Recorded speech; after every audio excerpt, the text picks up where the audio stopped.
June 28, 2025, Togo has plunged into a wave of civil unrest as thousands take to the streets to protest recent constitutional changes that critics say solidify the long-standing rule of President Faure Gnassingbé. The demonstrations, marked by mass mobilizations, internet blackouts, and a heavy-handed government crackdown, reflect a growing discontent in a country ruled by the same family dynasty for nearly 6 decades. A constitution rewritten, democracy undermined. At the heart of the unrest lies the controversial constitutional reform passed in April 2024. The changes transitioned Togo from a presidential to a parliamentary system, effectively removing term limits for the head of state. Faure Gnassingbé, already in power since 2005, following the death of his father, Gnassingbé Eyadema, is now poised to remain at the helm indefinitely by assuming the newly created position of President of the Council of Ministers. Critics, including international observers and civil society, have called the maneuver a constitutional coup designed to sidestep electoral accountability and secure lifelong power for the Gnassingbé regime. Veut la liberté.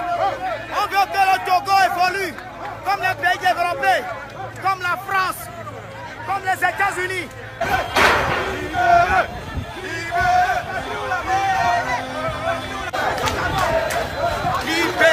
In the heart of West Africa, the air is no longer still.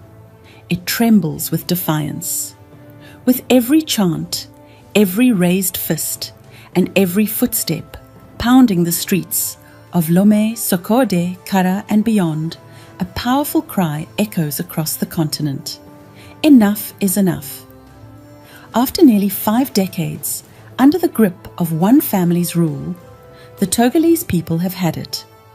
The streets are overflowing with citizens, young and old, mothers with children, workers and students, farmers and business owners, all united in a thunderous demand.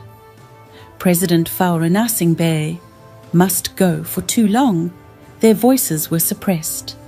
For too long, their hopes buried under the weight of dictatorship, police brutality, economic decay, and broken promises.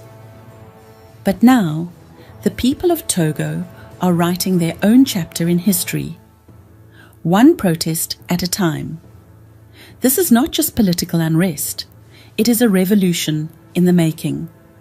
The Gnassingbé dynasty has ruled Togo since 1967, when Gnassingbé Eyadema seized power in a military coup. His iron-fisted rule lasted 38 years.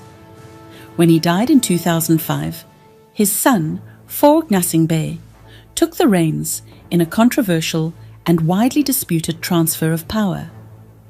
And so the family dynasty continued, untouched, unbroken, and unbothered by international outcry or the growing anguish of the Togolese people. 50 years. That is half a century of one family's hold on an entire nation, a country rich in culture, potential, and people, yet impoverished by corruption, repression, and stagnation. Under Faure's rule, promises of reform turned into instruments of deception, elections marred by fraud, voices of dissent silenced by state violence, youth left jobless, roads and schools crumbling, hospitals underfunded, and the people left to suffer, left to survive, left with no choice but to resist. Tensions in Togo have been simmering for years, but in recent weeks they have exploded into full-blown fury.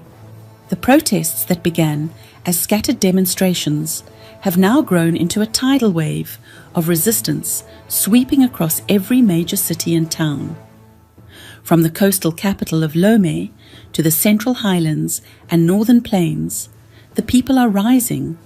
Thousands upon thousands have flooded the streets, waving national flags, holding signs that read, 50 years is too much, and Faure must go. Chants of Libres Togo shake the air, met by tear gas, rubber bullets, and sometimes live rounds. But the people refuse to back down. Even as security forces crack down with force, the resistance grows. Neighborhoods are organizing community defense. Activists are documenting abuses. Artists and musicians are fueling morale with protest songs that speak directly to the hearts of a tired nation. This movement is not led by any one party. It is a movement of the people. The price of resistance has been heavy. Dozens have been injured. Several reported killed in brutal crackdowns. Homes have been raided. Journalists arrested. Internet and social media throttled or shut down. Yet the fear that once silenced the people has been broken. Mothers with babies on their backs are standing firm before riot shields. Elders who once lived through the rise of Eyadema now say, never again. The youth, who have only known one regime their entire lives, are shouting, we are not afraid, we are ready for change. Togo is living a revolution that is being televised, tweeted, recorded, and remembered. And this time, there is no turning back. The dynasty is collapsing in the face of overwhelming public rejection. For the first time in decades, the ruling family faces total loss of legitimacy. Faure Gnassingbé, once portrayed as a modern reformer, is now seen as a figure clinging to a throne built on blood and betrayal. His attempts to pacify the masses with hollow reforms have only added fuel to the fire. The people are no longer asking, they are demanding, and their message is simple: we don't want you anymore, you must go. The streets have become schools of democracy. The crowds have become a parliament of the people, and every protester, every voice, is casting a vote of no confidence in a failed regime. The change is not just political, it is spiritual, it is generational, it is pan-African. What is happening in Togo is not isolated. Across the African continent, a new generation is standing up to tyranny and saying no more. From Burkina Faso to Senegal, from the Congo to Sudan, the era of family dynasties, puppet regimes, and Western-backed autocrats is being challenged by a youth that demands dignity, justice, and true independence. Togo has become a symbol of what happens when people have had enough, a symbol of what is possible when fear is replaced by unity, a symbol of the unstoppable force that is a population awake and aware of its power. The world may try to look away, but Africa is watching, the diaspora is watching, and history is recording. The question is no longer if change will come. It is when. The Togolese protesters are not calling for chaos. They are calling for justice. They are demanding an end to inherited power and the beginning of a new democratic, accountable government.